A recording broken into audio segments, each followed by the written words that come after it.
Crossroads, people. We're at the crossroads. Not going on. What's up? My name is Tim Black. Welcome back to the Tim Black Show for a Friday. What's up, people? How y'all doing, man? Oh, man, I got my coffee ready. Yeah, and after this show, I'm going to need a glass of wine. You know what I'm saying? What is going on with y'all people, man? I see I got my people in the house. Buck Bewley in the house on the moderation, man, doing the moderating. Thank you, my friend. And I see some very familiar faces in the house as well. Yo, what's up? What's up? What's up? Some Kitty, Michael Dodson, Joe Williams, B1. What's up? B1? Tobias, what's up, man? Welcome back. Christopher Walker. You know what I'm saying? We're doing what we do. Welcome back. Hit the like button for your brother Tim Black and for the Tim Black Show. If you like the Tim Black Show, hit the like button. Gwendolyn Griffith. Mallow Factor, what up, B1? That's right.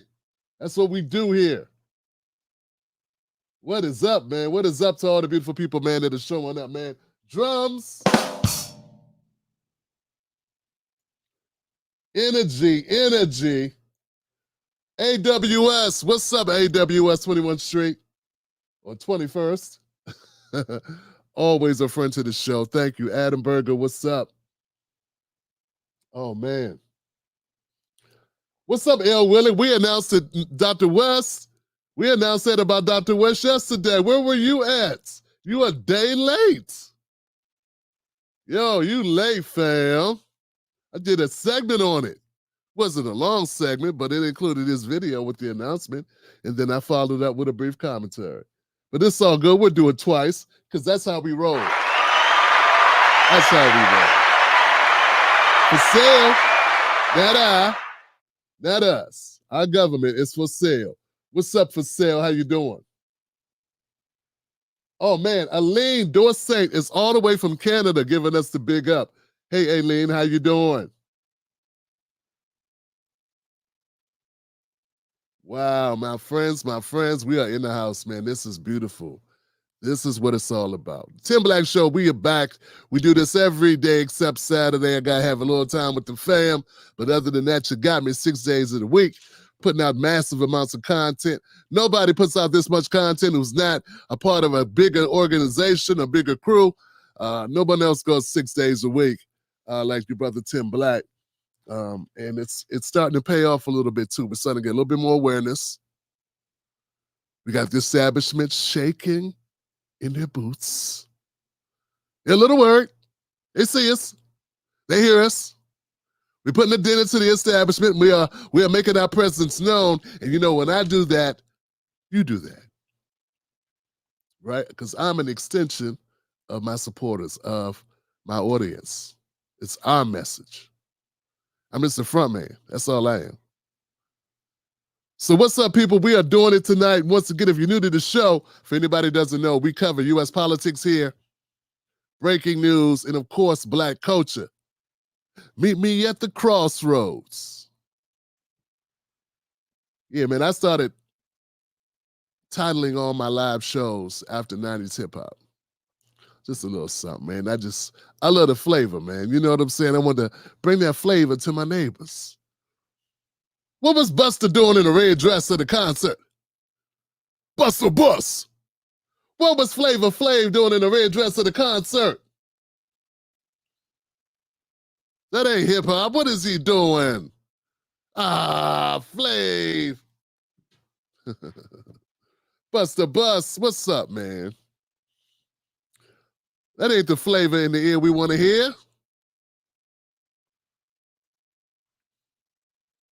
Leaders of the new school. What kind of statement are you making, brother?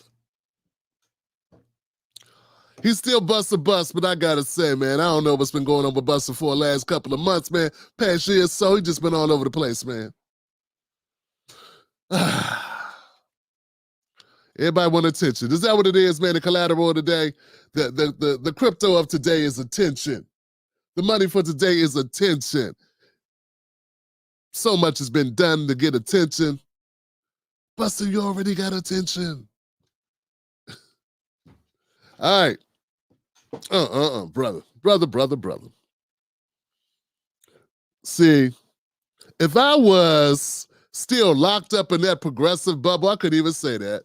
Everybody be upset. I wouldn't even be able to be surprised that a 80s, 90s rap icon like Busta, I think one of his biggest hits was like 1990.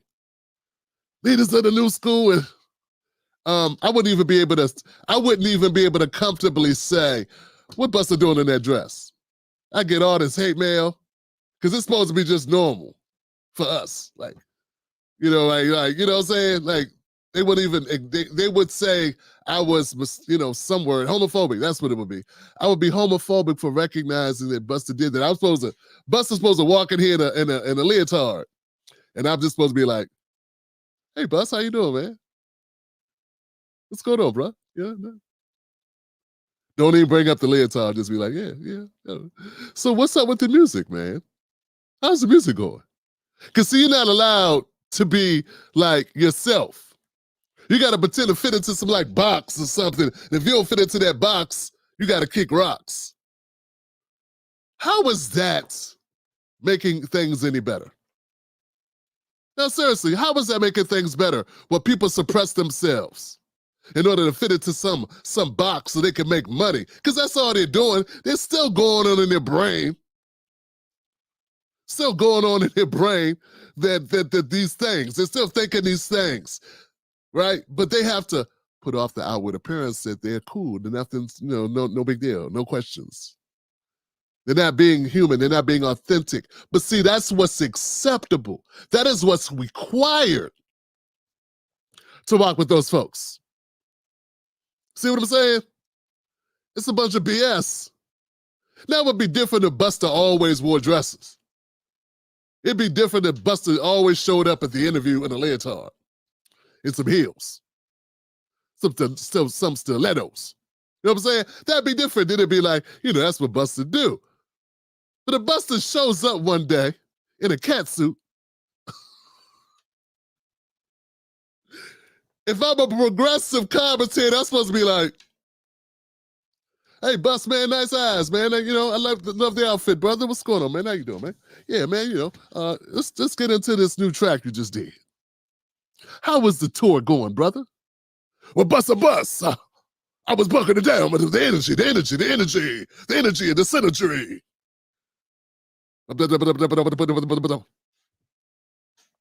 Because these people are not authentic, fam. They like a comfortable silence, a conformist silence rather than a radical dissension. You know what I'm saying? An honest and an integrity-based question or stance. They don't like that. That's why I'm the only person that had the guts to say that I think that Kamala Harris is the greater evil. No one else, and I noticed none of the people, they picked it up, I noticed none of them like, oh damn, Tim said, because they want to suppress that shit. Yeah, I put out a little clip from my show last night, y'all, also on X, and I said that and y'all know, because if you watched the show yesterday, I just broke it down and I gave my reasons why I said it. I'm like, you can't criticize her. If you criticize Kamala Harris, then you are ruled either racist if it fits, a sellout in a traitor, if you're a black person, black American, or any other thing besides white. If you're black.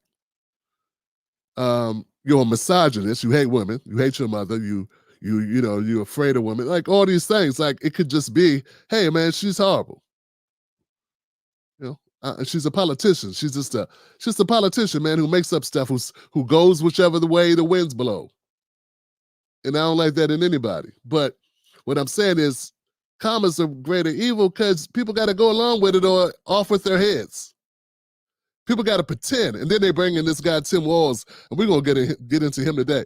You know what I'm saying? Because it's brought to my attention. Someone made this comment. They said, Tim Black, man, you are the only person that I've seen, and I've seen a lot of people I used to rock with, and all of them fell in line. If not for Kamala, they say they did it because of Tim Walz. I say they did it because they're cowards. Yeah, I said it. They did it because they're cowards. They don't have the guts to stand up for what they believe. I mean, folks, it takes a certain amount of phoniness, a large amount of phoniness to watch Tim Walz do this cosplay as an everyday guy. Like, y'all can't see through that. I'm the only person to notice that Tim Walz is full of excrement. Just me, huh? I'm the only one that can read people. Nobody else can see nothing. Everybody else just, oh, look at the dandelions. Aren't the dandelions growing a lot here? Wow, did you see I saw a blue jay in the trees. I'm the only one that can see this. Everybody else is like, man, I just love, man, things just working out, man. A joyful warrior, the joyful soldier. All talking points from the DNC. They're repeating it, like, just repeating it.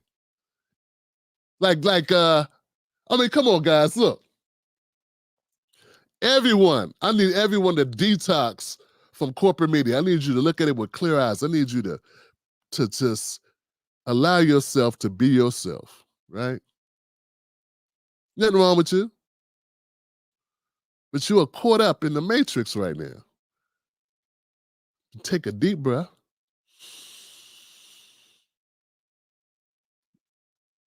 Hold it. Hold it. Let it out.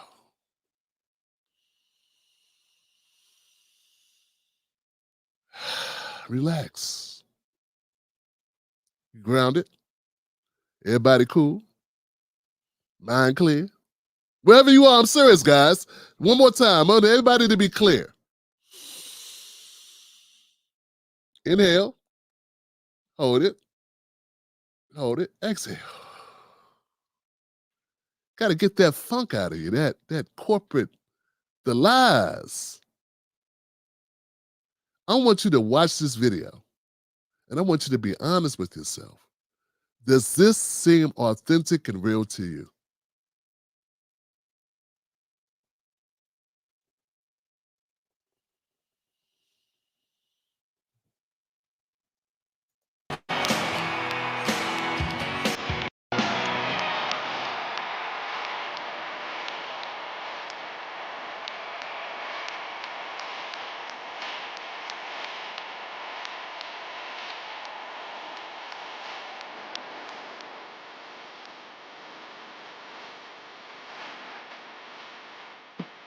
Okay.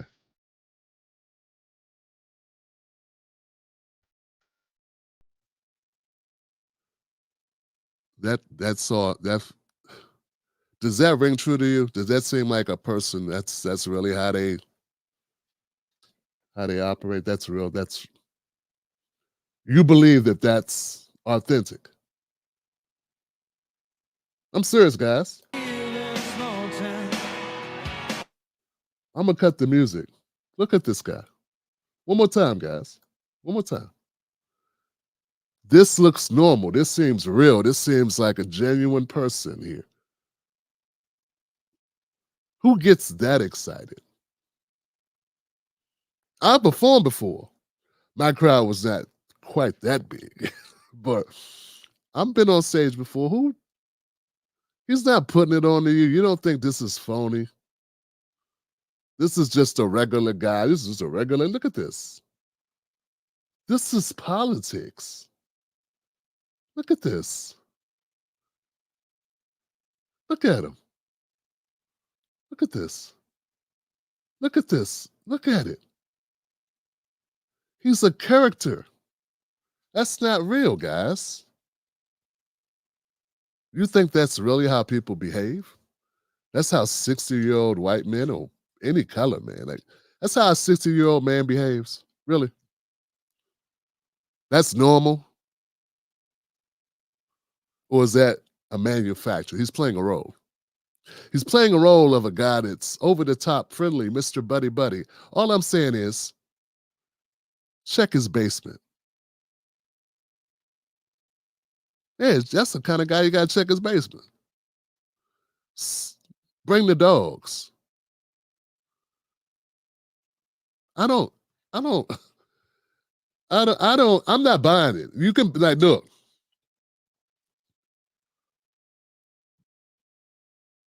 They wanted someone who was willing to manipulate you all and act a certain way. Don't get me wrong, Ben Shapiro, whatever his name, not Ben Shapiro, Josh Shapiro, he phony too. All of them are phony. They're all phony. Kamala's phony. This guy's phony. The other people she had to choose from are phony. They're all phony politicians. I'm sorry if you want to believe that and I'm disturbing your groove. I'm crashing your party. I'm interrupting your snooze fest. But this is what it is, fam. I didn't make it this way. This is not real. This is garbage.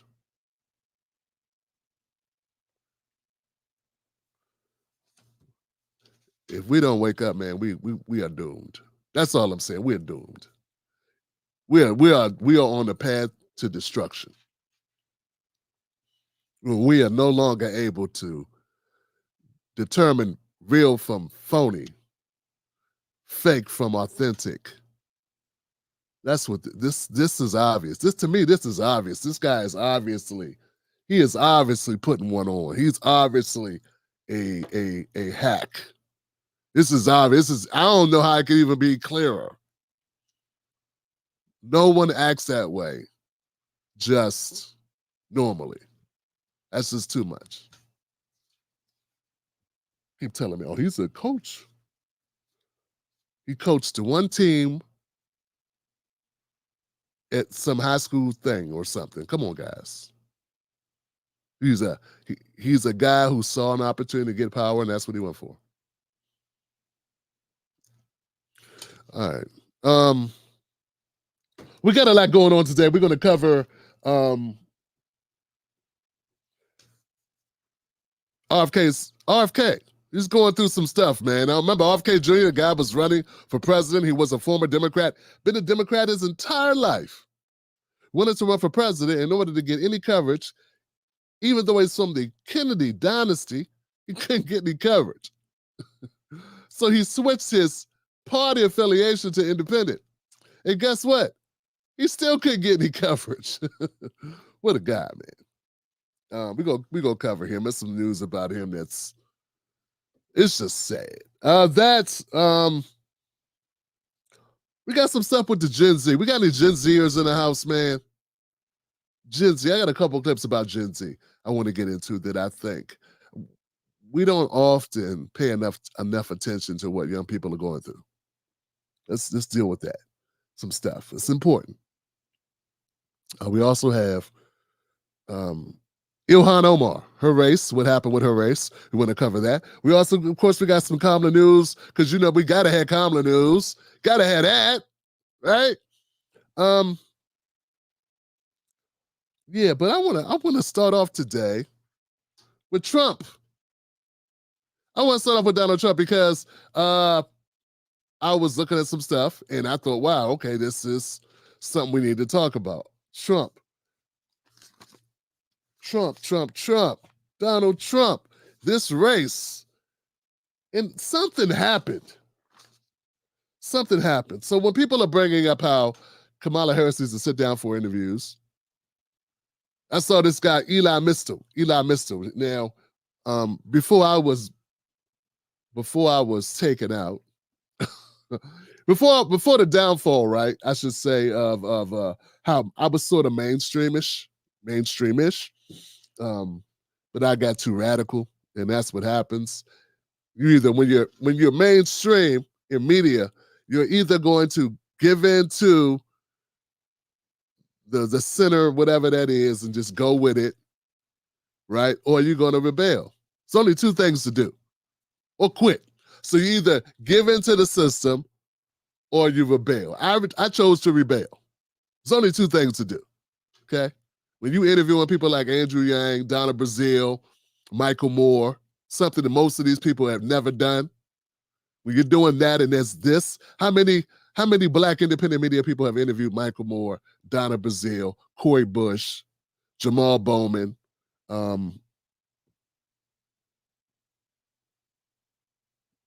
don't know. None. Okay. So you do that, and the doors start opening. You got an opportunity. You could go in and be a liberal, like be a regular, be what everyone else is. Opportunity to do that, or you say, "Hey, man, this is just garbage. This is not good." Right? This. I don't feel good about this. I don't feel good about politics. You start finding out just how disgusting and how backward and corrupt this whole system is. You know, you think because you're supporting people like Nina Turner and Dr. Cornel West, and you're thinking that AOC has promised and that this squad is gonna fight for you. Then you realize, oh man, this is not happening. You're looking at black people like black people getting the short end of the stick. And I think I'm fighting for people that care about black people, but this system is such garbage. It's like, I just gotta go all against the wall. I gotta do this because I'm at the crossroads. Back when that happened, fam, back when I had to make that decision, and I made that decision, thus I sit here before you now. There was a little thing called WikiLeaks that came out. And WikiLeaks exposed Hillary Clinton. Well, Donald Trump has his own issues now. It's called the Trump emails. Here goes a clip about the Trump emails.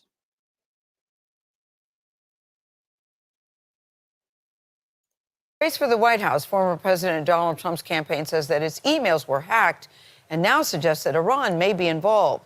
So this is raising concern about wider efforts to interfere in this upcoming election. Ed O'Keefe has more from the White House.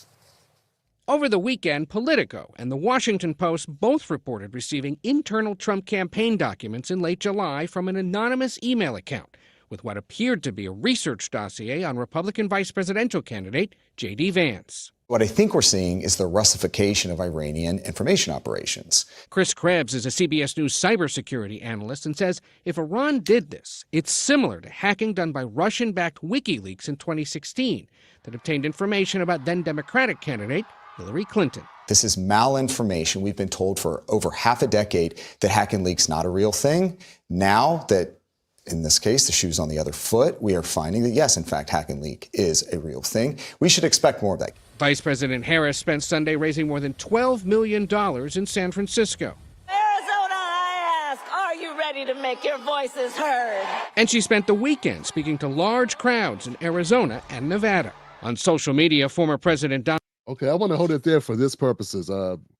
That's what I got. I want to focus on these emails, man, because what I was saying about Elon Musk, he's a guy I think he works at The Nation. He goes on MSNBC and CNN. I know MSNBC. That's with a very, very liberal. That's like the worst, man. But so anyway, I saw him on Twitter X. He was making a comment about Kamala Harris should not do interviews.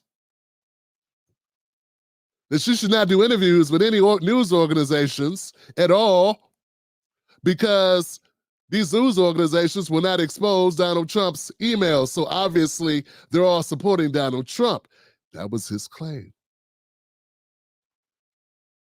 So if they don't give up these emails, they're all working with the Trump campaign. Because if they're just trying to help Trump because they don't want to sink Trump, so they're doing this. And obviously, that was his claim, right? First of all, I got a lot of problems with it. Number one is, Elon Musk, I thought you were here for the people, brother. You sound like a hack. It sounds horrible. First of all, what does this have to do with Kamala Harris doing an interview? She doesn't do interviews to help news organizations. She does that because of voters, the people that she wants to govern. The people whose votes she wants. I know she's got a bunch of people that are brains have been fried, and they don't care what Kamala stands for, what her policies will be or are, what her ethics lie, what her actual purpose is, what her vision is for the country. They just gave money because they saw a black woman and they hate Trump. They just gave money. Okay. And I realize that. But there's the majority of us. She still wants to govern the rest of us. The rest of us who are not kiss asses, who are not running out the window on identity politics alone. Of course, we're affected by the monumental event it would be to have a woman become president. We would be we would be emotionless cadavers to not let that impact us at all, but that cannot be the deciding factor for many of us. So that's a separate issue from should Kamala actually sit down for a press conference or sit down and have a real discussion about her policies, to do a sit-down interview. And shame on you for conflating the two things. Now, if you got a problem with them not releasing the emails from Donald Trump, I do see your point in that. That's a separate issue. Now, initial reports about the hack indicate it may have originated from Iran, and that Harris campaign documents were also compromised. So they haven't released documents about Kamala Harris either. So are you suggesting they should release the documents only about Trump? Because that's all your tweet said. Your tweet brought up the Trump documents. You didn't bring up they also have Kamala Harris documents. So it looks like they would need to release all documents, doesn't it? And instead of getting into that, I guess they decided not to do either. But is there anybody on this planet or anybody who listens to corporate media at all, anybody really think that Politico, the New York Times, and the Washington Post on Trump's side? I mean, if it's somebody they're trying to protect by not releasing documents from a hacker, is it Kamala or Trump? I will put a poll up, but I already know what the results of the poll are going to say. Nobody's thinking they're protecting Trump by not releasing these documents, right? Even if the documents would hurt Trump, 89% of it would hurt Trump, and only 11% of it hurts Kamala, they would still opt not to release the documents. Because we all know corporate media is largely in the tank for the liberals, based on the coverage that they've done, not just this year, every year from which I've been watching them, even before I even knew what I was watching. I knew if I wanted to see anything related to anything even halfway positive about a Republican that was not Nikki Haley, because she's basically, even the Republicans have to throw the Republican nominee under the bus to get coverage from corporate media or liberal media. So here's the thing, guys. Yes, there's some emails. A hacker got the emails. Now, the difference between this and WikiLeaks is this. WikiLeaks put the documents out themselves. You did not find out about WikiLeaks through most people who are in the know, most people who consume this type of content, they didn't find out about WikiLeaks from the Washington Post. Yeah, WikiLeaks released it themselves, and then the news entities were trying to catch up to the release. It was already out there. News didn't break the story.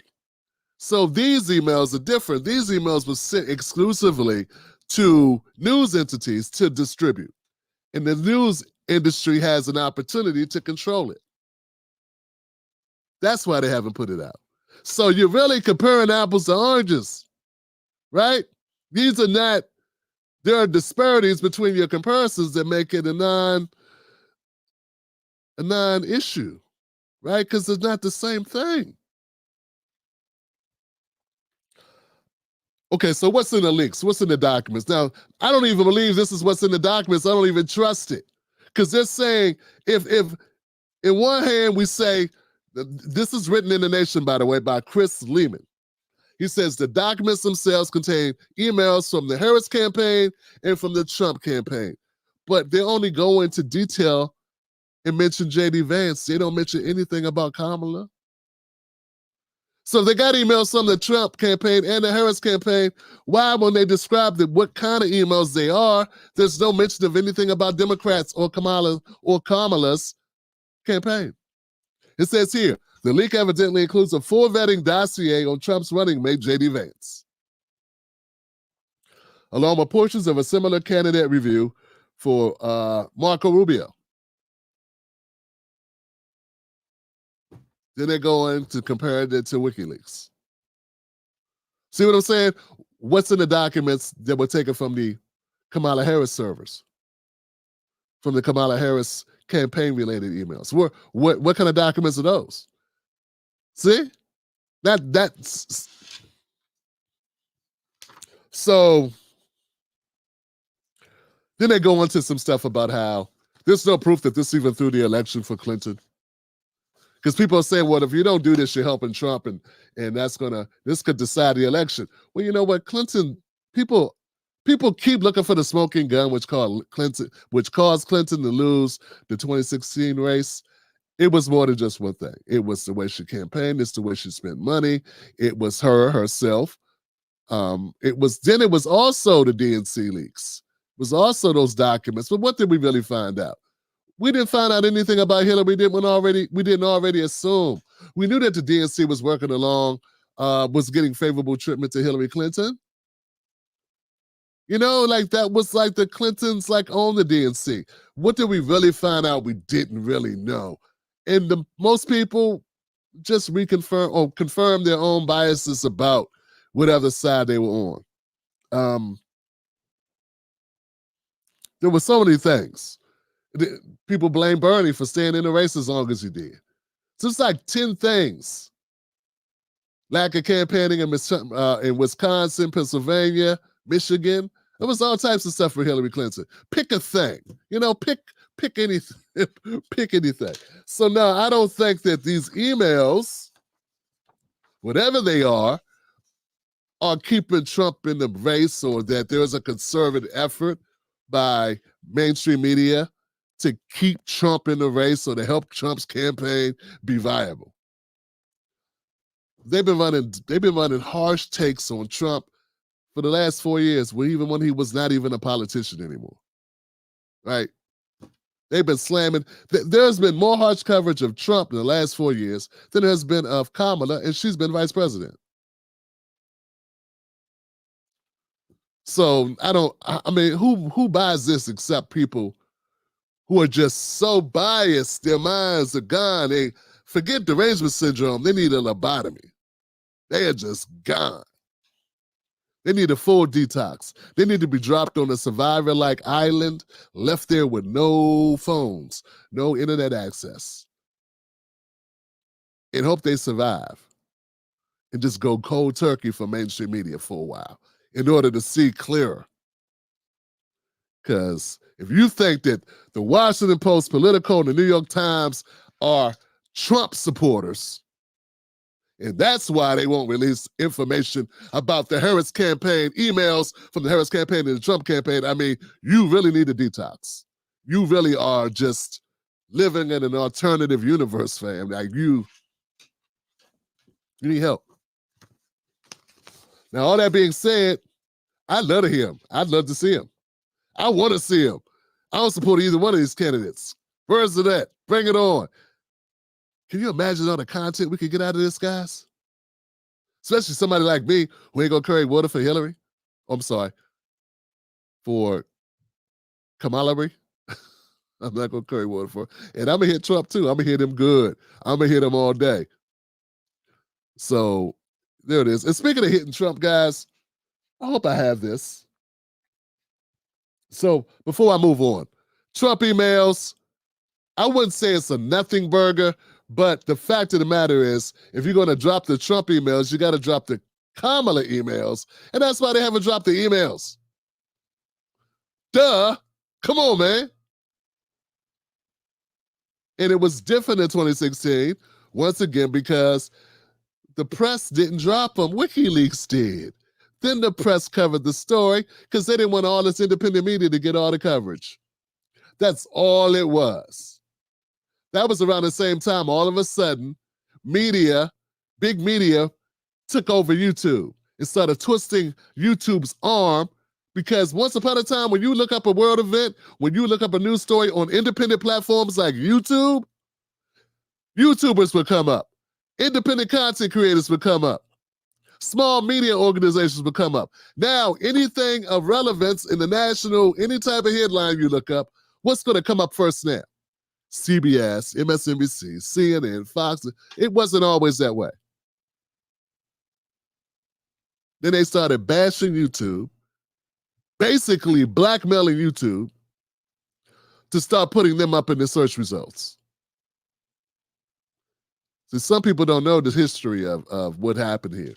That's what happened. Once upon a time, all these people that you see on YouTube now were all dumping on YouTube, were all dumping on independent platforms. They were all boo-hooing us, calling us peanut gallery, the peanut gallery, saying we were illegitimate. And now all of them are on our platforms because all of the eyeballs, the American public, left them and went to platforms to see us, real people who are authentic.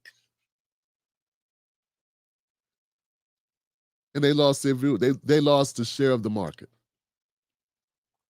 So what I'm saying is, the 2016 WikiLeaks, it's not like corporate media decided they were going to out Hillary.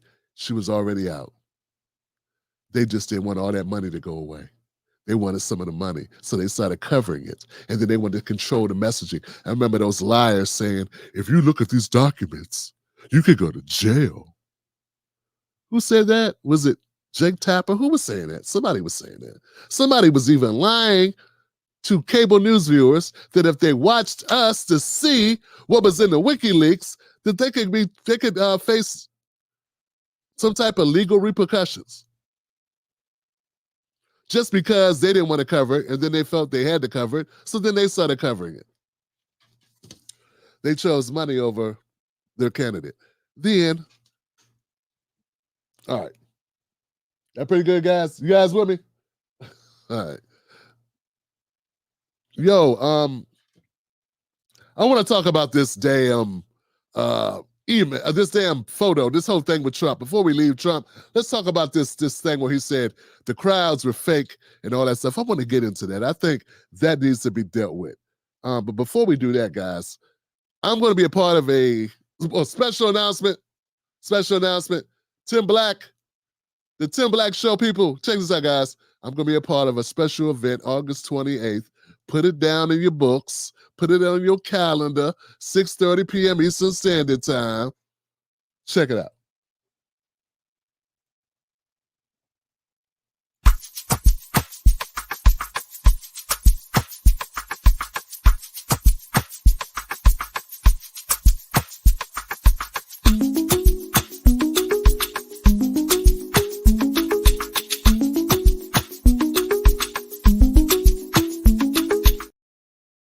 That's right. Now, with the local and national elections drawing near, we dive into the historical significance of voting and also bring in some experts to discuss and discover if it is possible to make our votes more powerful. Okay? You'll be able to comment and ask questions live with the panel as we enjoy some games, interesting facts, and a chance to win a $300 airline gift card, folks. You want to be here for this? That's right. They're giving away valuable $300 gift card, okay? So you can take a trip. Maybe you want to go to the DNC, no, DNC will be over. Maybe you want to go somewhere. I don't know where you want to go. Somewhere where it's not as humid as the DC area, I'm sure. So it's an online experience. You ain't got to travel to go to this. It's free. Did y'all hear me say it? It's free. So be there. Dr. Robert Greene, Mr. Michaels, Calvin Michaels, Political Sis, and myself, we're going to be there, and we're going to rock it. It's going to be about 2 hours long. I'm going to keep telling you about it. This is the first of many ads or many spots I'm going to do for it to let you know about it. I'm going to put a link up. It's the bit.ly, Tim Black at the Rewind. Tim Black at the Rewind. This is the website is blackamericanhistory.org. blackamericanhistory.org. You might be able to remember that. blackamericanhistory.org. All right. Dope, guys. Looking forward to that. Now, Donald Trump. Now, I don't know what possessed Donald Trump to do this, but I first saw this on X, and I thought it was a joke. I'm like, nah, he ain't doing this. Let me see if I can find this. I was like, nah, this don't make sense, man. So basically, this was the issue, right? And I hope everybody can see this. You can, okay. See this picture here with all these people in front of the air flight hangar? I think this was Wisconsin. Where was this at? Damn it. Where was this at? Was this the air flight hangar? Was this a Wisconsin event? Well, anyway, it was an event for the Kamala Harris and the Tim Walz campaign, and they were putting out that this was a doctored photo. They were saying, well, there's something in the reflection of the imagery or something, and this cannot be real. It's a bogus picture, right? And I don't know. You looked at it. There were other pictures put out, subsequent tweets that Trump responded to it or put something out about it, saying that he felt that it was doctored and that they used AI to take pictures of the crowd and that the crowd sizes were not as big as Trump crowd sizes. Basically, Trump's still playing from that playbook. He's still playing from that playbook he's been playing for, which is I had the biggest crowds and no one's as big as me and all this stuff. And yeah, guys. I thought I had more. I thought I had something else on this. Who cares?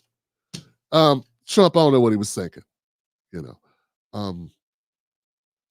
the Kamala Harris campaign is drawing people. I'm not going to float any theories. I have some ideas. Like, but I don't really know. Like, they're saying people are getting paid to attend stuff. All types of stuff is going around. I don't know. I don't care. That's that. You know what? The election will be decided by people that actually go in and cheat. I'm sorry, and vote. We're going to find out, But okay, Trump should not have said he thought the pictures were doctored. Okay? Okay, that's what he shouldn't have done it. People want to make that a big story. I didn't think it was a big story. I think it's desperate. It looks desperate. It's sad, but you know what?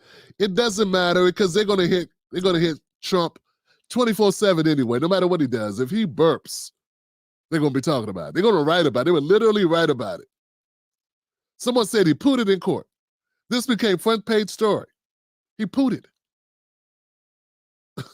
You farted. Oh my God. We got to talk about this. Literally. But they say they got emails that are damaging that were destroying, but they won't disclose those.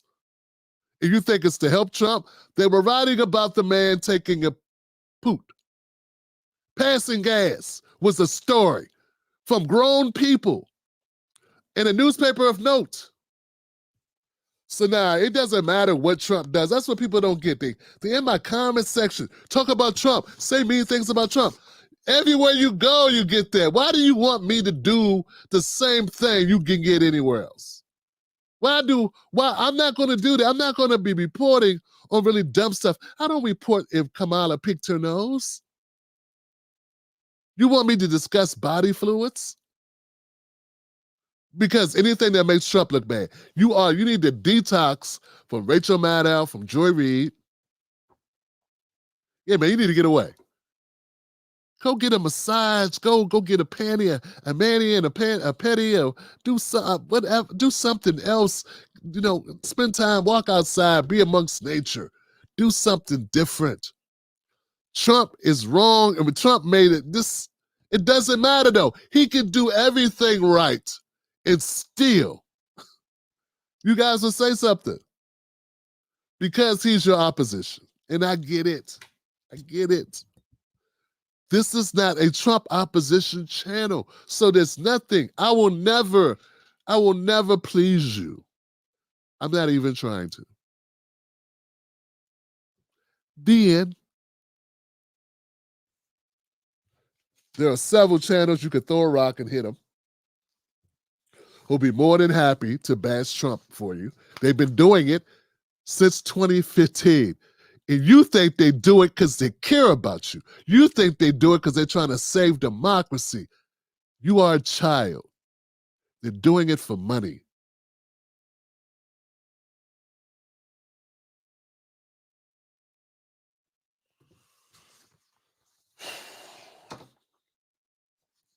How could you support a party that rigs their primaries 3 elections in a row If you are trying to save democracy, wouldn't all the independent media, all the corporate media be talking about that? Be talking about how the Democratic Party has put its finger on the scale. This time they didn't even they just took the scale away and just said, this is how it's going to be, dummies. They didn't even put their fingers on the scale this time. And none of you are reporting on it. And these people in my comment sections don't even see that as corruption. So if we want to talk about who's stealing democracy, it obviously would be the Democrats.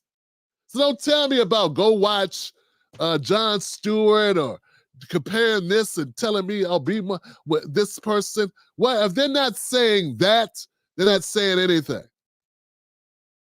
Even Joe Rogan had the guts to support RFK, and that lasted not even 24 hours. Because the moment the MAGA people complained, he said, no, what I said that wasn't an endorsement. I was just talking, man.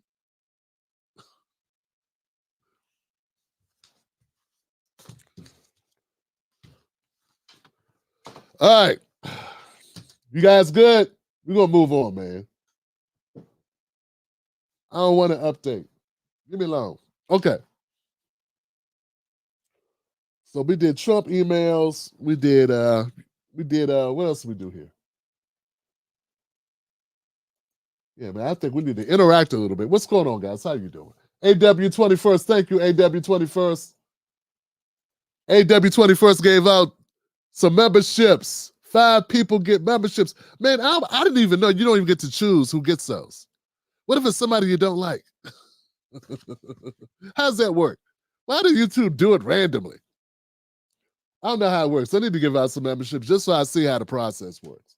Thank you, AW. Brian Shelbourne. Thank you, Brian Shelbourne, for the hookup. For sale says, keep shaking them trees. Let's see how many devils fall out. Thanks for all you do. Thank you for sale. I appreciate you. Yes. I don't get it, man. I don't get it. See, I got to keep track. I got a long list of stuff to cover this time. So we did. Okay, so let's jump to Gen Z. And I think this is important, folks, because there's a clip out there somewhere, guys. There's a clip out there. I wish I would have planned this whole thing out. I think when I put out the actual video, I'm going to put out a whole clip of this.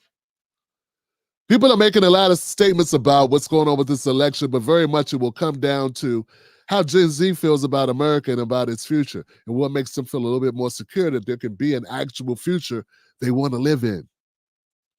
Yeah, because what's happening now is not good. And right here is where I'm going to insert a video where Kamala Harris and Joe Biden took a dump on Gen Z, said they were weak, said Gen Z wasn't trying hard enough, that they're a bunch of complainers. Man, once upon a time, for a couple paychecks from one person, you could support a family of 4. Yeah, once upon a time. And then things changed a little. That daycare thing, I remember that hurting the hell out of me as a Gen X, man. We had to deal with that. So that daycare, woo, daycare was more than a new car note. For years, I was on the bus, me and Mrs. Black, thinking, if we didn't have a child, we would be able to have a car. Couldn't have both. Didn't have help. But things have changed radically, even from Gen X to Gen Z, because Gen Z, they're living at home. They can't even afford to move out. Job prospects, like the rate of the cost of living has gone up. Wages haven't gone up. And there are more people competing for jobs. Tighter job market. I keep telling you all these jobs out here. For the record, guys, Uber and Lyft, not a real job. If you want to just drive people around, I remember people used to do that, like rent cars and stuff. People have been doing Uber and Lyft on their own for years. It's not a new thing. What happened was a couple, upstart folks wanted to create a company and they went and gave a lot of money to the Democratic Party, and they were able to get through this idea that, people could just use their cars, not be employees, cut off the taxi companies or whatever, and be able to make that a real job. And Obama said, okay, cool. Said, all right. So anyway, the Gen Z people are doing bad enough. And I want people to realize and grapple with this, man. Because some of us have young people in our lives and we're missing the boat about what's really going on. So to that,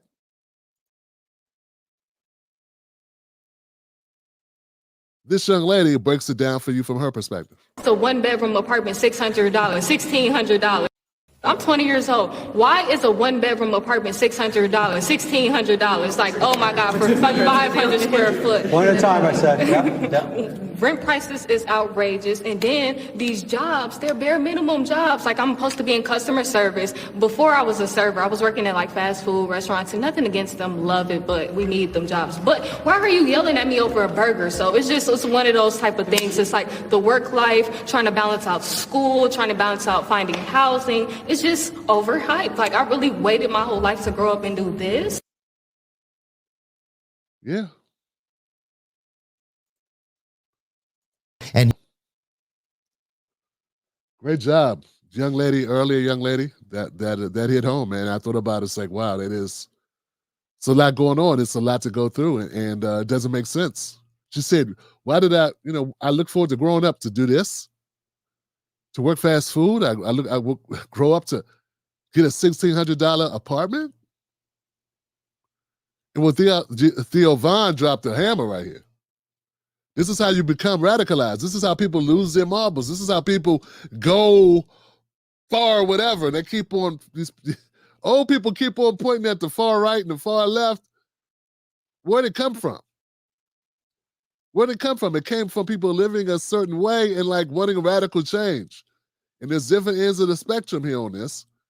But the desperation created by actual life experience, actually realizing where we are, and not sugarcoating that stuff, and actually seeing, hey, the dim outlook, if things stay the same, drives people to want to become radical. I become radicalized in my late years, man, by my realization of really where we are. And I haven't decided to gamify it. You understand what I'm saying?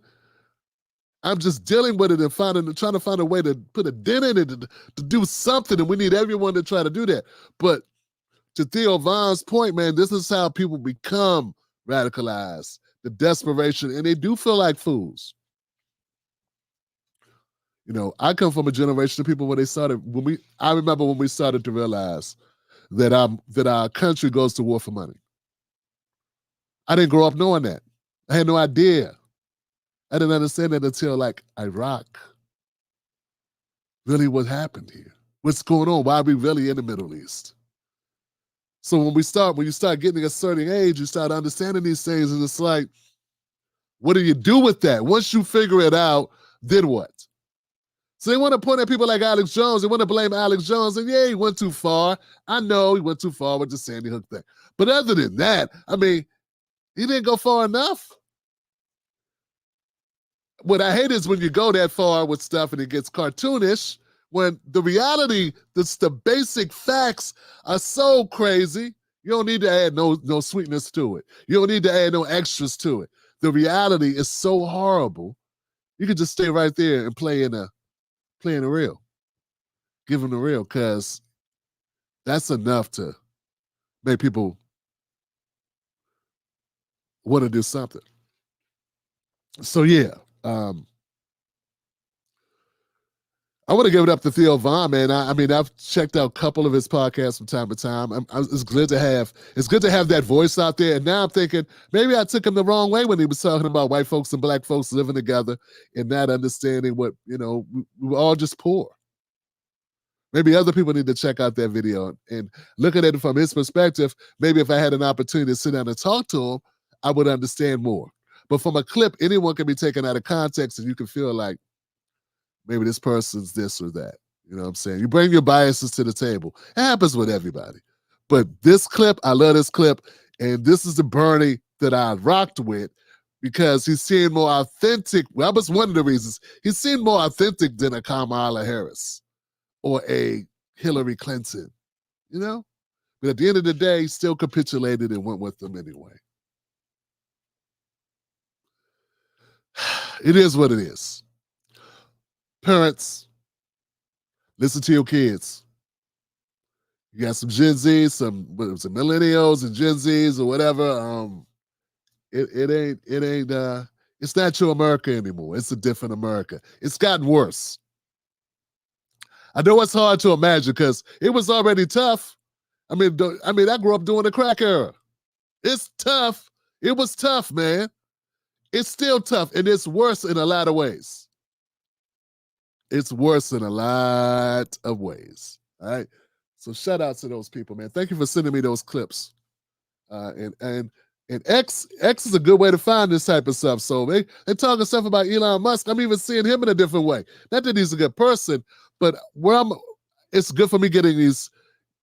It's a good way to share information and to get information to bring to the show. So that's why I benefit from it. Of course, there's a lot of other stuff on that platform too. Anyway, next. Can we go Ilhan, Omar? All right, Ilhan, Omar, guys. All right, so Ilhan Omar, she was one member of the squad, the only member of the squad to avoid elimination. She retains her seat and she's a winner. And though that's great for Ilhan Omar and for the remaining members of the squad, and maybe it's even good for those, where's she at, Minnesota? Where's Ilhan Omar from? It still brings up questions.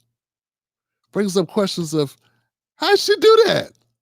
How'd that happen? I thought AIPAC was taking everybody out. Associated Press projects Minnesota Representative Ilhan Omar has won her primary election after defeating former Minneapolis City Council member Don Samuels. Omar was the latest member of the progressive group of politicians known as the Squad to face a political test. She's been a vocal critic of Israel's handling of its war with Hamas. And two other Squad members, Cori Bush and Jamal Bowman, lost their primary races to candidates backed by pro-Israeli groups. CBS News campaign reporter Hunter Woodall is joining me now with a little bit more. We talked yesterday, Hunter, about this race. How significant is Omar's win for the progressive movement in the House, and what are her chances in November to secure re-election? Well, good morning, Anne-Marie. You know, this was a contest that saw obviously a lot of tensions between progressives and centrists. This has been a difficult summer if you're a progressive, especially if you're a supporter of the group known as a Squad that you mentioned earlier. But last night, we saw Representative Ilhan Omar easily win her primary against Don Samuels. It was a double-digit victory, the results currently show. And that was a large shift from 2022, when in the primary, Don Samuels came just under 2,500 votes short of ousting Representative Omar.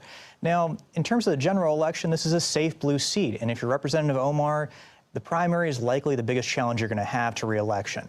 She has to be feeling pretty good because not only did pro-Israel groups not spend much trying to oust her in this contest, but she also built on that narrow margin she had in 2022 and had a convincing victory last night. Okay, on to something else in Wisconsin. Eric Humvee. Hope I said. I'm trying to find out how much money was spent in this race. How much money did AIPAC spend against Ilhan Omar? Because The Intercept says Zionists for Don Samuels raising big money to oust Ilhan. Okay. What's big money?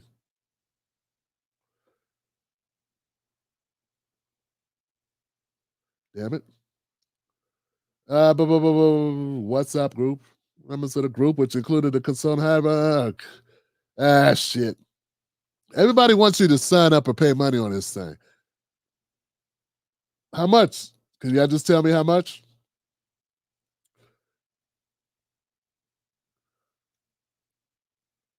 So it says here, Minnesota Reformer says that Ilhan Omar had a lot of money.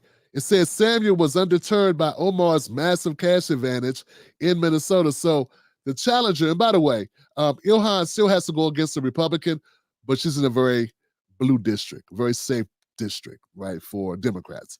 Same thing with Cori Bush. If Cori Bush would have beat her primary, would have won her primary to the moderate, she would have been more of a shoo-in for her retaining her seat against a Republican. Same thing for Jamal Bowman, very safe blue district. And if he would have beat the moderate Democrat, he would have been fine. So that's just to be clear here. Omar says she has $1.8 million in cash. She raised $1.6 million and had $1.8 million in cash. And last month, her campaign spent $450. Okay. Okay. So Samuels, by comparison, says he's raised about $500,000 in the same time and has spent about $330,000. So at some point, AIPAC came in. The former Minneapolis City Council member largely raised grassroots campaigning, but he was also buttressed by a last-minute $350,000 donation from a super PAC affiliated with AIPAC. Oh, come on, guys. Come on. Come on. So let me get this right. Because I see some reporting on this, and people were criticizing. Okay, so before I said that, Cori Bush, one of the reasons why Cori Bush lost her race was that AIPAC dumped millions of dollars into her race. Same thing with Jamal Bowman. And Jamal Bowman, I think it was like $20 million. I think Cori Bush was like $9 million that AIPAC or AIPAC and AIPAC-related organizations dumped in to the race in the form of flyers, commercial, ad spends, all that stuff. Millions of dollars dumped into this or something, right? Am I right about that? Nope. Did Omar beat AIPAC? Yes, you did. And what I'm saying, guys, look, what I'm saying is, I saw some other videos out there. I'm not going to name names. People went all through Cori Bush's campaign and said her messaging was whack. And I even said, yeah, you want to play, don't play some of the away games. I think that hurt you a little. We got people in Missouri going, what was the Cori Bush we put in office? She went Hollywood. So I get caught up in stuff that didn't have nothing to do with Black Americans in Missouri who put her ass in office. And I hit on that, but I said I got your back too, and I realized that the AIPAC money had a lot to do with it. She only lost by like 5 or 6 points. It wasn't, I mean, yeah, something like that. I forget exactly what it was. Jamal Bowman lost by a little bit more points, like 10, okay? But Jesus Christ, Johnson. AIPAC didn't put any money against Ilhan Omar. $350,000 is all they put into the race. That's it. They didn't contest her at all. So I'm trying to understand why people are not pointing out the gross hypocrisy here. But it does look like people came out and voted for Ilhan Omar. She won by about 10 points. Cori Bush raised about $2 million. So Cori Bush had more money than Ilhan Omar stashed away to spend. But AIPAC spent about 5 times as much against her. So look, I don't think anybody disagrees that AIPAC is having an outsourced impact on our elections, and it's undemocratic. But once again, people aren't complaining about it when they want to hear about Trump. They want to hear about how he's stealing our democracy. No, goofy. Like, the Democratic Party is still in primaries, and outside influences and lobbyists and special interest groups like AIPAC are stealing our democracy. Not a guy who makes bad tweets and says dumb shit. Okay? That's not what's doing it. I know we want to say, oh, January 6th, but that, as you saw, nothing changed, right? Didn't Joe become president? I didn't see any armed troops taking over the White House. Okay? Back to Ilhan Omar. Look, I'm not even happy that she retained her seat. I mean, I'm glad for her, and I'm glad if there are people in Minnesota, obviously, who feel that they would rather have her as their congressperson. But in the grand scheme of things, man, the way the Democratic Party behaves, I just don't have any faith in anybody that works within that system. I just feel better operating from outside the system and hammering the system itself for what it is. You know what I'm saying? And exposing the whole damn lot of it. But for anyone to not acknowledge the disparity. So what was Ilhan Omar? She was less critical of Israel? Because that's why they say AIPAC gets involved. AIPAC got involved with people who were critical of Israel. They say they were pro-Palestinian when they're just pro-peace and pro-ending a genocide. I think we should all feel that way. And yes, we all got time to have enough bandwidth to say, hey, it's not good to bomb, it's not good to bomb kids. I mean, how hard is that to say? Like it don't take that much out your brain to say, well, yeah, that's probably wrong. It's pretty wrong to drop bombs on hospitals, in schools.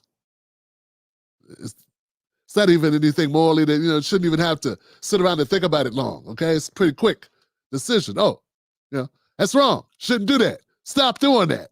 We should not be funding that as a country that says we support democracy and human rights. We should not be funding or aiding in that at all. It's a no-brainer for you if you want to be this person on this American exceptionalist kick. If you want to believe that your country does good things. What I'm saying is, why is it that Ilhan Omar, I'm just wondering why the Black Americans who were supporting the Palestinians in the squad are gone. I don't know. Was it Ayanna Pressley? I don't know. But I know that AOC and Ilhan Omar survived. This sets up a bad situation. It sets up a bad situation that people are saying that maybe Palestinians are not supporting Black Americans. And it adds fuel to it because we got people that aren't really privy to what's happening, and they're saying they're just looking at the results and they're forming their own conclusions about how the results took place. And I don't know if that's the case or not. I don't know the demographics of the voters in Cori Bush's district. Understand what I'm saying? So Ilhan Omar may have got more Palestinian support for her views of ending the war in Gaza, but maybe that's because more people in her district, support that. So I don't know. You got to compare. You can't compare two disparate, two different groups and pretend they have the same politics and that they're deciding based on ethnicity. I don't know. But I'm seeing some of this play out online. I just want to say we need more information before you draw that conclusion.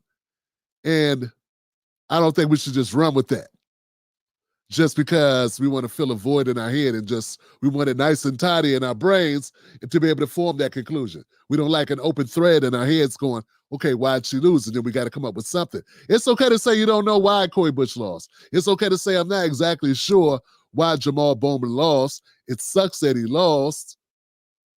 And you can also say I'm not exactly sure why Ilhan Omar stayed in, how she was able to defeat her challenger. I also don't know exactly what are the different statements that each of the squad members made, because they are a group, but they are individuals. So was Cori more vocal? Was she more vocal about, and did she hammer Israel harder than Ilhan? Did Jamal Bowman hammer Israel harder than even Cori? Like, I don't know. Because that could happen, right? Maybe Jamal had more rhymes. He had a bigger diss track. Maybe his diss track went a little harder. Maybe, I don't know, put it in hip-hop terms. Maybe Jamal Bowman dropped the equivalent of No Vaseline. And then Cori came with, I don't know, Ether. You know what I'm saying? And they were like, we got to get rid of this too. But then Ilhan Omar, she dropped I don't know, LL Cool J, Mama said knock you out. They were like, yeah. Oh, LL, have a seat, LL. You okay? Just go lick your lips, get some Vaseline or something. Get some chapstick. You good. I don't know. I'm just saying maybe there's a difference in the way that that they were projecting themselves and their actual beliefs. So Ilhan Omar retained this seat. And honestly, folks, I really don't know enough about the campaigns other than I know how it looks. I know what's being said. I'm not going to choose sides on that, but I will say I don't think it's a stretch that they got different demographics in those locations, which contributed to the outcome of those races. Okay. And all that being said, I stand by my original statement, which is this. I wish and I would hope that we could stand up for Black Americans the way you stand up for people who live outside this country. Which brings me to my next point. I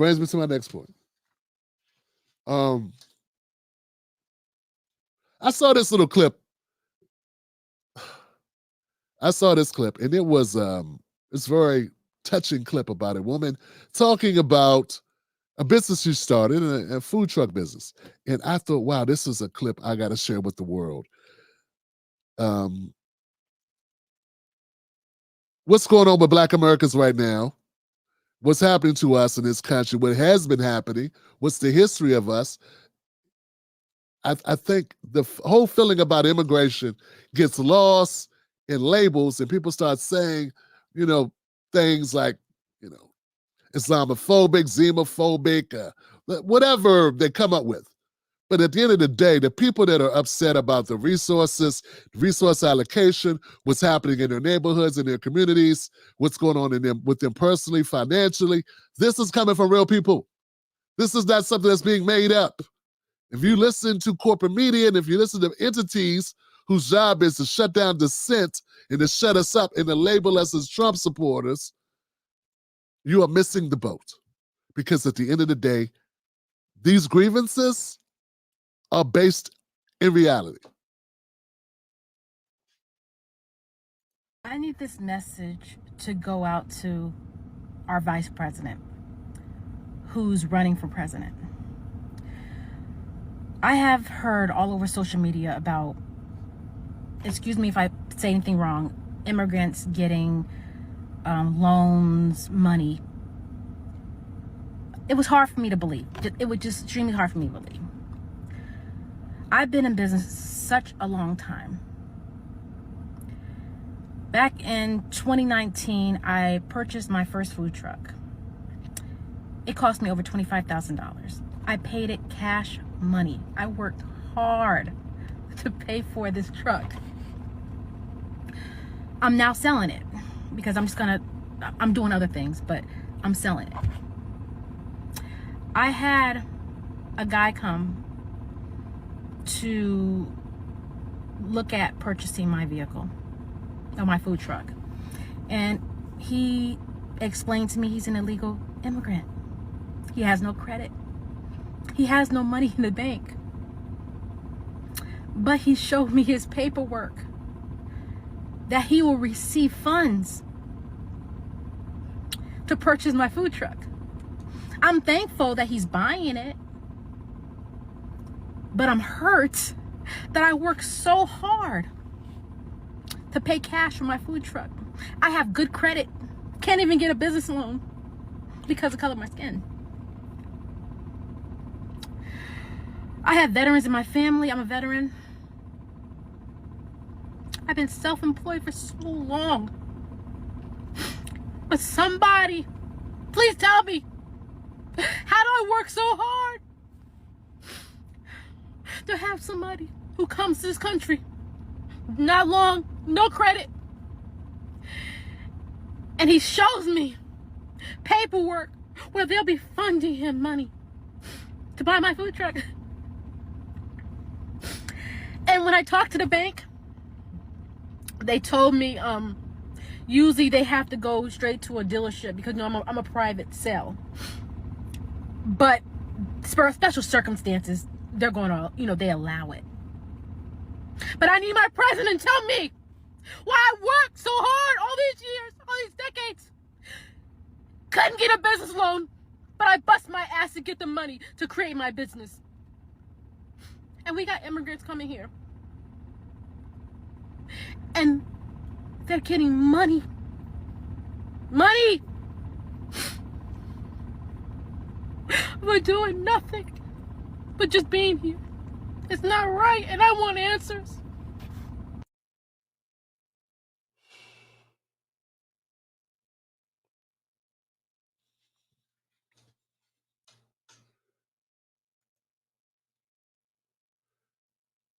I want answers too. To ask those questions is one of the third rails in politics. To ask those questions put you on the outs. To ask those questions get you a label. I ask those questions anyway. This is the reason why I ask those questions, because no one else is willing. Most people are not willing to ask these questions. They would rather discredit her.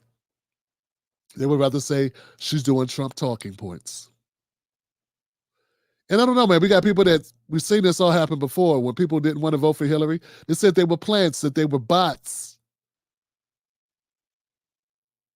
that they were working for Putin. Anything that does not fit the narrative of what they want you to say or be on, to express, they want to label you something negative, to dismiss you so that you have no impact. I don't know the woman that you just heard, this sister who just said these things. It seemed authentic to me. I don't know why someone who has not been a U.S. citizen should get opportunities that Americans, citizens, cannot get. I do know I played a clip last week yesterday, I think it was, of Robert Reich, big time progressive hero, saying we relate to immigrants. So we come from immigrant families. That's why we.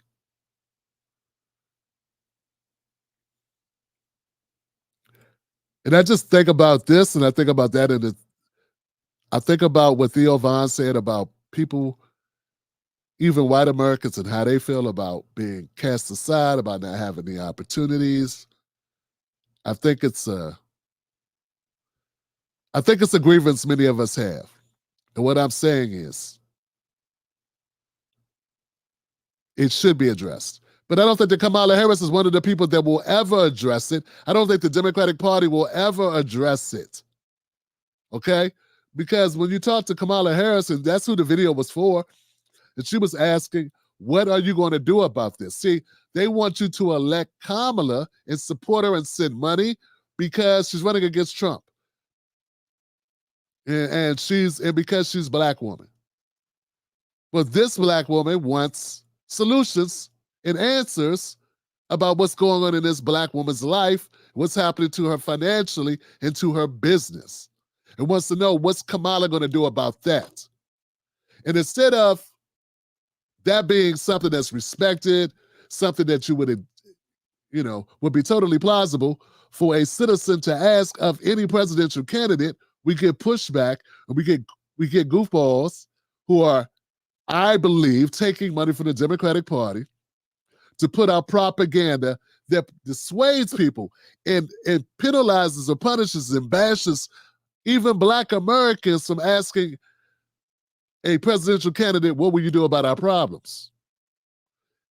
Since we don't have a right to ask these questions, we need to just support this black woman and put her in office. But see, at the end of the day, I don't think that these answers will ever come from Kamala Harris. What you're looking at is a shapeshifter. And people can't admit it. It is what it is. Exhibit A. He's a coyote. A mother who pays a coyote to transport her child through their country of origin, through the entire country of Mexico, facing unknown peril to come here. Why would that mother do that? I will tell you. Because she has decided for that child to remain where they are is worse. But what does Donald Trump do? He says, go back to where you came from. That is not reflective of our America and our values, and it's got to end. To be clear to folks in this region who are thinking about making that dangerous trek to the United States-Mexico border, do not come. Do not come. And I believe if you come to our border, you will be turned back. Okay. I'm trying to understand why people that who have a problem with me criticizing Kamala Harris and for calling her out for her foolery and her fakeness, her authenticity, absent of authenticity, her obvious role reversals and flip-flops. And in that first clip, she seemed very passionate. She seemed very much committed to standing up for immigrants, illegal immigrants. She wanted, everything was playing, the violins were playing. And hey, if that's the way you feel, I get it. I want the same passion for Black Americans. I want the same passion for poor Americans. I want the same passion for working class Americans right here in this country right now. Number one cause of bankruptcy in America is being sick. Not going to Vegas and blowing your money on the tables. Okay? It's being sick. Black Americans are 40% of the homeless population and we're 14% of the general population. That means we're more than we're 3 times more likely to be living outside. But I see no such passion from Kamala Harris. But okay, if that's how you feel, fine. And then a year later, as vice president for Joe Biden, she's one of the people saying, don't come, turn around. The same people, she was just criticizing Trump for turning people around, and then a year later, she was turning people around her damn self. And the people that say, Tim Blackwell, it's just a job. She worked for Joe. To quote Hollywood Shuffle, there's always work at the post office. You can always find work at Winky Dinky Dog. But we have people that are so conditioned to trust in people and to ride with people who showed you that they have absolutely no commitment whatsoever. Then what are we doing it for? So when a person says they don't want to vote, and I admit I was one of those people saying people should vote, that's because I had something to vote for. I felt Dr. Cornel West was something to vote for. I still believe that. Because Dr. West is not a politician. Say what you want about him. He ain't a politician, man. He doesn't say one thing and mean another thing. He talks long. He's got a long answer because he's smart and he thinks a lot. He's a philosopher. That ain't the same thing. Kamala's not a philosopher. She's running from answers. She's running from answering your question. That's different. But if this is how Kamala really felt about immigrants and she felt that we should be letting them all in, and then a year later she's a total opposite person, how could you have any trust in that? And how could you be upset with people who decided not to vote when they're presented with this? That's the person? That's the person they should support? Why would you believe she's going to go all out on any policy for you? She has no core. She has nothing. She doesn't believe in anything. That's how it appears. Who could do that except an actor? Who could do that split screen is the same person. That is not AI generated, sister. That's not something I made up. That's 2 videos of the same person. I do need to get an AI detector though so I can be sure.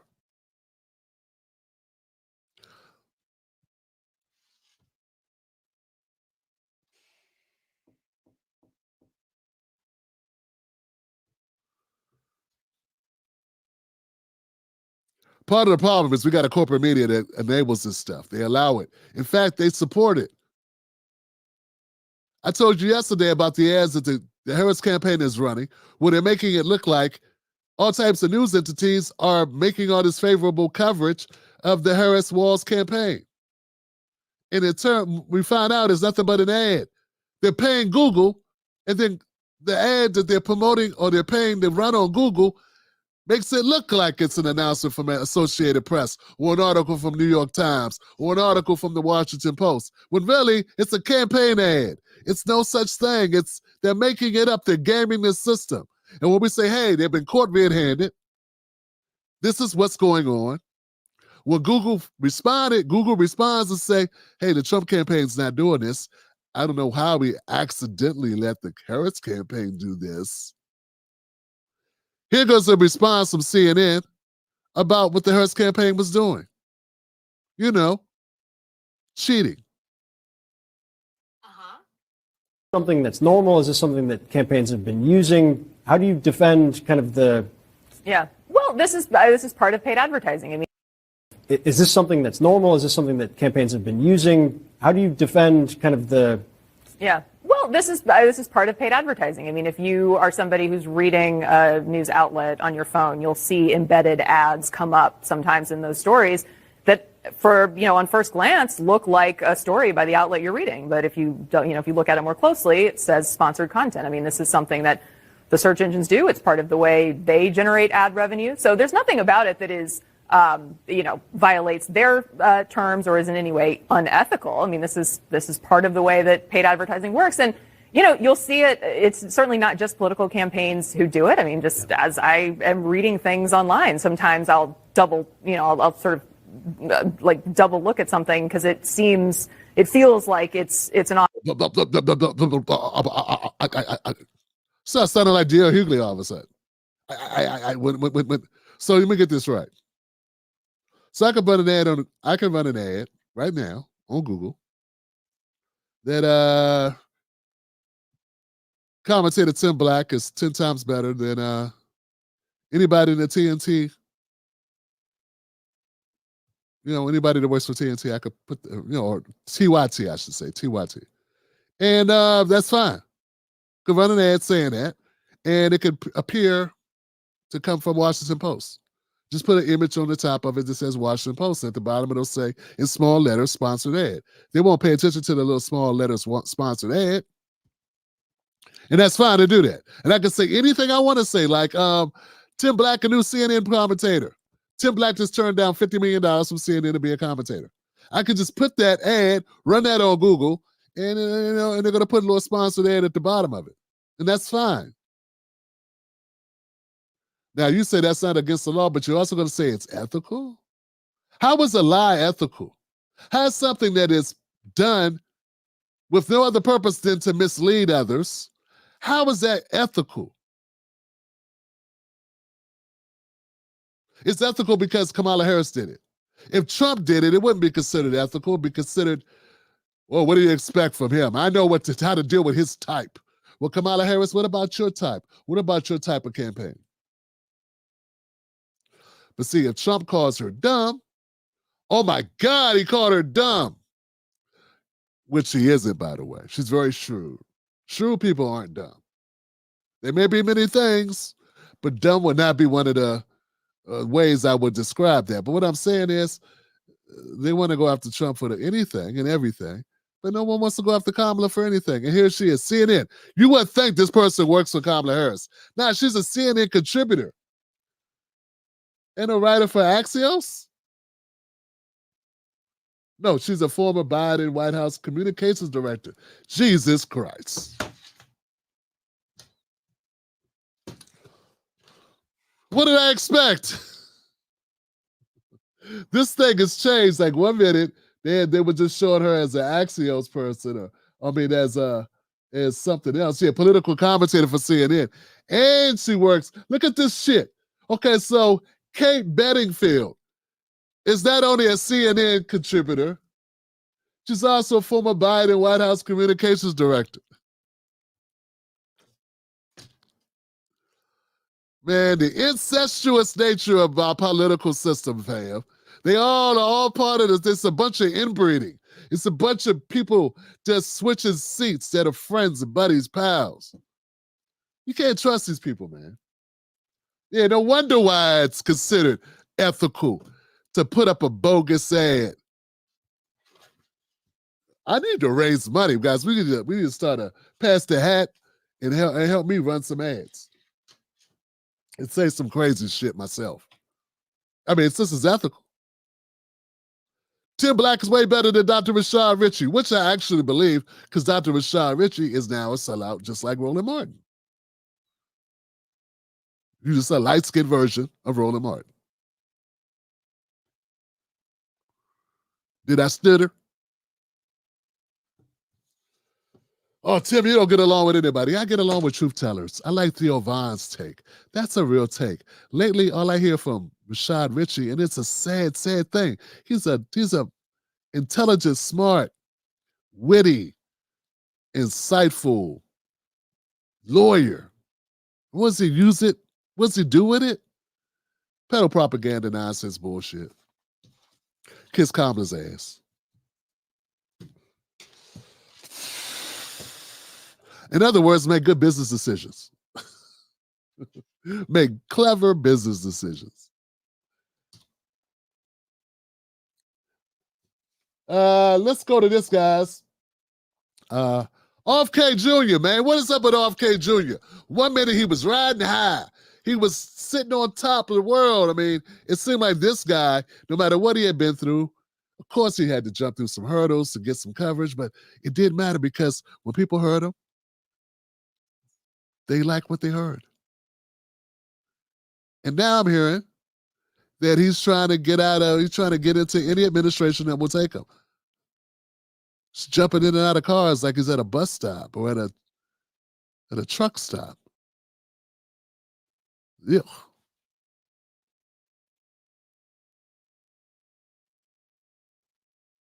CBS News has confirmed independent presidential candidate Robert F. Kennedy Jr. recently reached out to the Harris campaign to talk about a potential cabinet position should the vice president win in November. And even though he's still on the ballot in multiple states, Kennedy had a similar conversation with former President Trump last month as well. So the big question this morning is why? Let's bring in CBS News campaign reporter Allison Novello, who's joining me from Washington.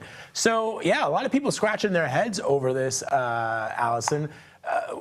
On one hand, RFK Jr. is on the campaign trail talking to the American people about why he's the best choice to be president of the United States. And on the other, he's having these backdoor negotiations with both the Trump people and the Harris people about working for them in the cabinet and endorsing them. What's going on?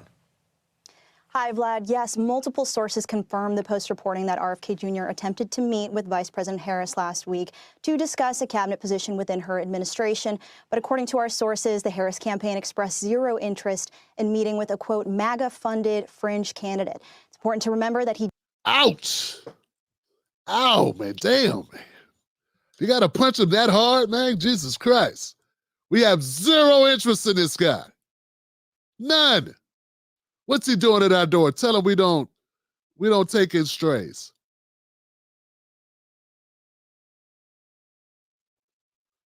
Get out of here. Ow. Week to discuss a cabinet position within her administration. But according to our sources, the Harris campaign expressed zero interest in meeting with a, quote, MAGA-funded fringe candidate. Important to remember that he did try to meet with Donald Trump back in July during the RNC, or he did rather, to discuss a unity ticket. After the meeting, Kennedy took to X to try and dispel any rumors circulating about him potentially dropping out and throwing his weight behind Trump. But just yesterday, the Kennedy campaign told CBS News that the independent candidate would be open to meeting with both Harris and Trump to discuss a unity government. Though it appears Kennedy did not appreciate being rejected by the Harris campaign because this morning, Kennedy posted on X and said that his uncle, RFK, and his father, JFK, wouldn't recognize the Democratic Party today. And he said he had no plans to endorse Harris. Vlad. See, I don't know what to believe here. I have no way of knowing if he tried to do that or not. Because one way to discredit him would be to say he tried to join us, right? Like that's going to make his people, anybody who supports him, go, ew, you want to join Kamala? Right? So How do we know it's true? Did RFK come out and say that he was going to do this? That's what I need to know, sister. Did RFK say that himself? And I want to see the clip where he actually says that himself, because they'll make up anything. I mean, they'll run an ad saying it, anything. Kamala Harris is the most progressive vice president ever. Sponsored ad. Like, who knows what they're saying? Where do you get this from? Okay, I think it's a strategic mistake for them. That's my perspective. It says, driving the news, Kennedy reportedly saw the discussion. Who is reportedly? Who gave you this? Who's your source? They say reportedly. She said reportedly. But who's reporting it? I know you're reporting it, but who reported it to you? Who's the source of the story? I'm not getting that. Said he discussed through intermediaries about endorsing Harris in exchange for a role in the administration. Who's the intermediaries? Who's the in-between? But Harris and her advisors did not offer a meeting time or express interest. Now, the Washington Post wrote this, but once again, who are their sources? And if they had sources that were willing to go public, they would be listed, I'm pretty sure. So I don't know if this story was planted or real or what it is. Can we all agree that our politics is so dirty, we can't take anything for granted? Like, we got to have smoking guns. We got to have physical evidence. We got to have video. Like, we need something so that we can believe it, because people say anything.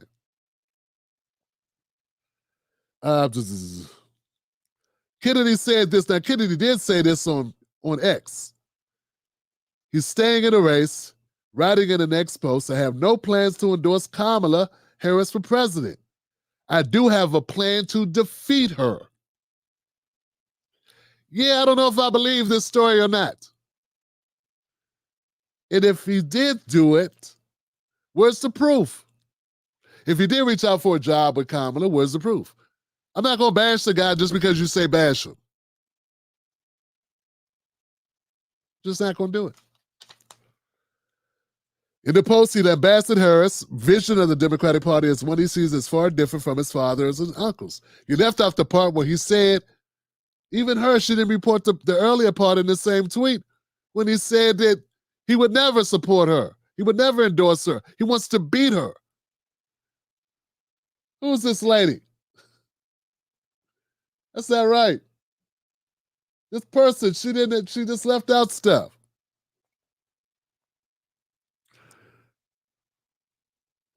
The Democratic Party of RFK and JFK was the party of civil liberties and free speech. VP Harris is the party of censorship, lockdowns, and medical coercion. Damn.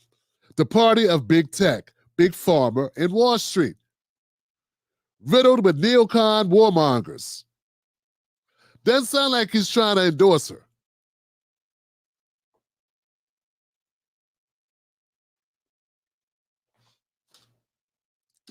All right. Now, here's the problem, though, that I do have with this. It appears that since Kamala left the race, since Joe Biden left the race and handed the reins over to Kamala Harris, that people that supported RFK, they say are moving towards Kamala or have moved to Kamala. That's part of her bump. It's not that a bunch of Trump supporters or people that were supporting Trump, because there are people that were going to vote for Trump who are not Trump supporters per se, just said, it's only, who? Dr. Who? Cornell what? Jill who? Claudia what? I'll go with Trump. Like, that's not a Trump supporter. That's a person not feeling like they got a whole lot of options. But that being said, according to what I'm looking at here, and like I said, we gotta look at the Pew Research Center says, conducted August 5th through the 11th, found that Harris had a 6-point bump from Biden's July standings. So she got a 6-point bump, and it largely came from those who had previously said they supported or leaned towards Kennedy. That's according to the Pew Research poll, August 5th through the 11th. 7% of registered voters surveyed said they would vote for Kennedy or were leaning towards him. According to Pew's August data, in July, Pew reported 15% of registered voters said they were leaning towards or voting for RFK. So now would be the worst time for RFK to reach out. You don't reach out when you're down. Like, once he got to 15, that's when he tried to break deals, try to make deals. You ain't make a deal when you're down to 7 points and dwindling. Something bad's got to happen to Kamala's campaign, like, her having to go off teleprompter, and then there'll be fallout, or her have an interview and be asked a serious question like, so what really did happen with the border, Kamala? And then let her do whatever she does for the next 2.5 minutes. That's when it'll be time for RFK Jr. to come in and say, hey, can I get a job? Need some help? That's when you come in and do it. To suggest that he would do it any other time, if he was going to do that, I'm not saying he should do it. I'm not saying he would do it. I don't know if he was doing it. But I got to admit, I gotta imagine that he's smart enough to know you got to have a bargaining chip when you go in the bargain. Nobody wants the dusty old not DVDs from the early 2000s in a bargain bin, at the bottom of the bargain bin. Nobody wants that. They want the nice shiny ones that just came out, the new releases. Or they want to go online and just stream it. I don't know, but you know what I'm saying, right? Like, that's not a leverage. It's not leverage. Sort of like Roland Martin and these other black news entities who pretend that they have the ear of the black community, and they go in and they use that to try to hustle that. You want black people? I got black people. Look, they listen to me. I'm Roland Martin. Just cut a check and run an ad with me. And you will still lose. But at least you can say you spent money with a black organization. Anyway, the point is this. I'm not buying this, man. And I'm sure some other people are buying it. I'm not going to buy it. This is a dirty business, man. I think anyone with common sense would say, this looks bad. I mean, RFK is not some startup company. He's from a family. RFK Jr. is from the Kennedys. His running mates got paper. Why would he embarrass himself like this? Go out on a limb, begging for a job with his hat in his hand. Why would he do that? To be in an administration is funky, as the Harris-Walz administration. Why would he want to do that? Why would he risk that? Now, if you're RFK Jr., you go out fighting. If anything, they offered him something and he turned it down. Just like someone offered Dr. Cornel West something and he turned it down. Last time I interviewed Dr. Cornel West, he said he's been offered stuff and he turned it down. So, shame on those people. Shame on any entities that put this out here about RFK Jr. And I've never interviewed the guy. I know his people were reluctant to let him come on my show because it was obvious I was a supporter of Dr. West. But still, RFK Jr., I give you a fair hearing. I'm not going to throw you under the bus for Kamala or for Trump, unlike these assholes. You went on some other programs who threw your ass under the bus first opportunity because now you are old potatoes. They want some new potatoes. Welcome to the media business. Loudmouth, bald-head, milk-dud-head dude was a better option after all. Who knew? I knew. Goofy. All right, guys. So what we got, man? What we got? Did you know rich people had brain rot? Did you know RFK Jr.'s aunt was lobotomized? Jesus Christ. Black Mamba gave me a super sticker again. What's up, Black Mamba in the house? My friend, my partner in crime. I appreciate you. Y'all cold-hearted, man. Lobotomized. Goodness gracious. Damn. What a world, what a world, what a world. What else we got here, Johnson? I think that's it. I think I ran through all my content. I think we had a full house tonight, Johnson. Sunday, I'm going to have a banger of a show. Already got something lined up for that. Can't do it all in one night. I do want to remind everybody that we have a special event August 28th, folks. Please be here.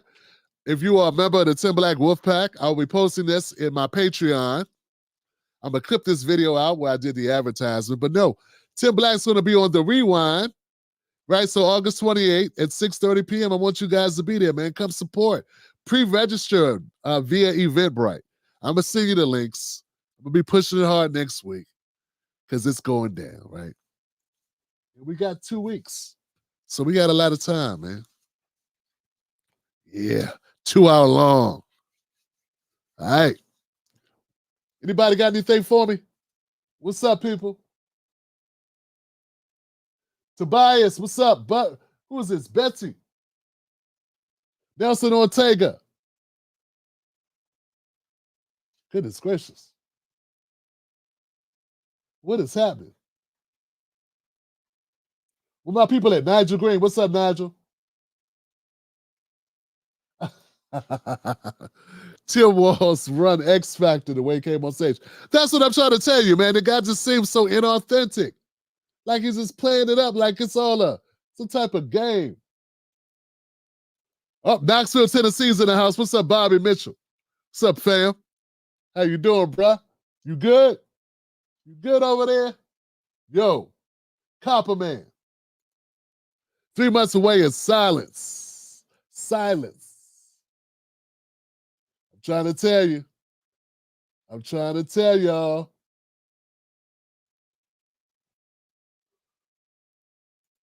That's it, guys. Look, have a great weekend. All right, have a great weekend. Once again, don't let nobody take your cornbread because that's all they trying to do is take our cornbread. They're trying to take our sanity too. Like they're just trying to pull one over on us.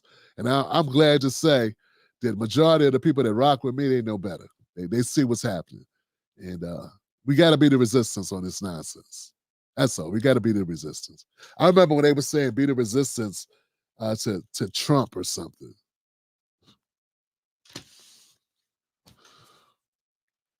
Man, to be a part of either of these corporate parties is to lie to themselves. God. Remember that when they were calling themselves the resistance? The resistance to Trump. The resistance. If Trump was running the country, he'd be running the media too. How could you say Trump was running the country, running the resistance like he's this dictator in chief, when people are writing horrible stuff about him all the time? Like, I don't know. Crazy. Anyway, that's it. That's all I got, guys. I love you. Stay tuned for more content from this channel. Please hit the like button. Hit the like button. Support this show. If you like what you got, what you're getting, go to Tim's Take Live on Patreon. Become a member. Starting at only $5 a month. You can also join here on YouTube and just support independent media, right? And if there's other independent media people that hold it down, support them too, right? Support real independent media, willing to say the hard things, to say the hard stuff out loud and stand on it 10 toes down. Say it with your chest, Johnson. That's all I got. Much love to you. All right, baby. Another one's in the can. Pour me a glass. Yes.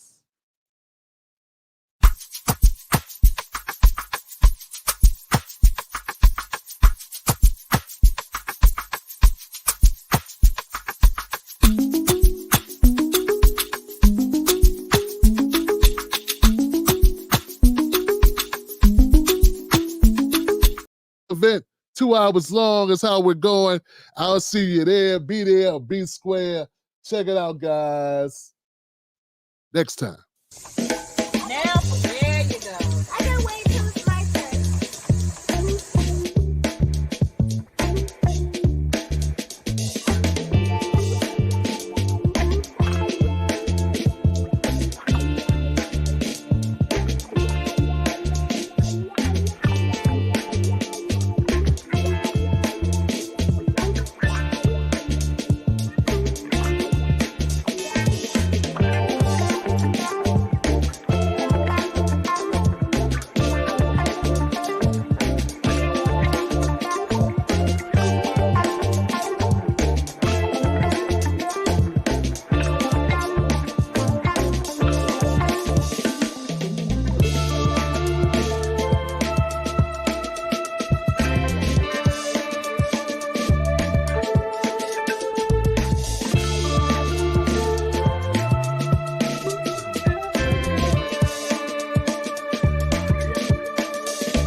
Bye.